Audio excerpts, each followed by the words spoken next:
untuk dibelah dadanya dengan maksud membersihkan hati Nabi Muhammad SAW seperti ketika beliau masih kecil. Setelah dada Nabi Muhammad SAW dibelah, malaikat Jibril kemudian membuang dari sebagian setan yang ada di hati Nabi sebelum menutup kembali dada beliau.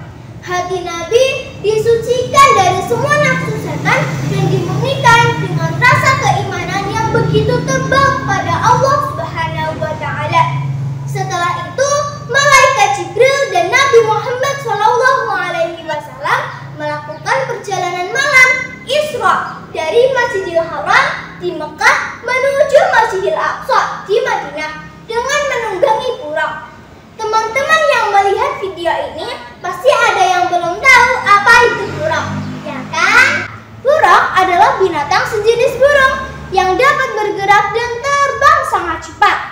Sesampainya di Masjidil Aqsa, Nabi Muhammad SAW menyempatkan diri untuk menjadi imam dan melakukan sholat malam.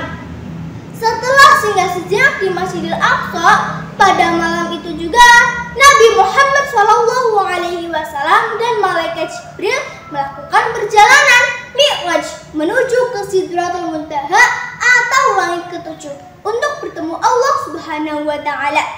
Selama perjalanannya di tiap tingkatan langit, Nabi Muhammad SAW bertemu dengan para nabi dan rasul. Saat di langit pertama, malaikat Jibril meminta izin agar dibukakan pintu langit dan pintu pun terbuka. Nabi Muhammad SAW lalu melihat Nabi Adam.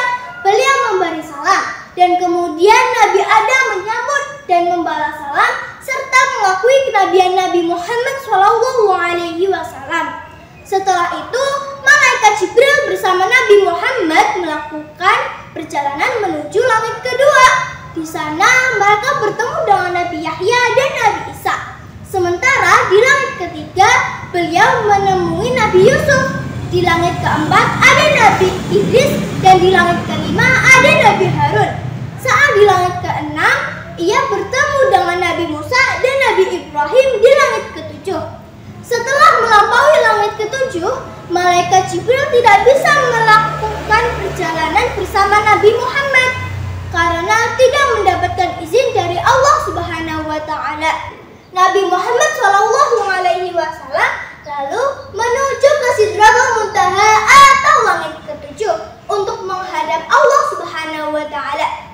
Pada saat itulah Nabi Muhammad mendapatkan perintah sholat wajib sebanyak 50 kali dalam sehari bagi umat Islam.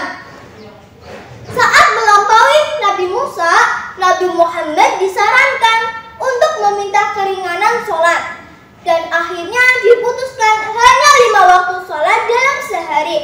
Sekembalinya ke Mekah, Nabi Muhammad SAW menceritakan peristiwa Isra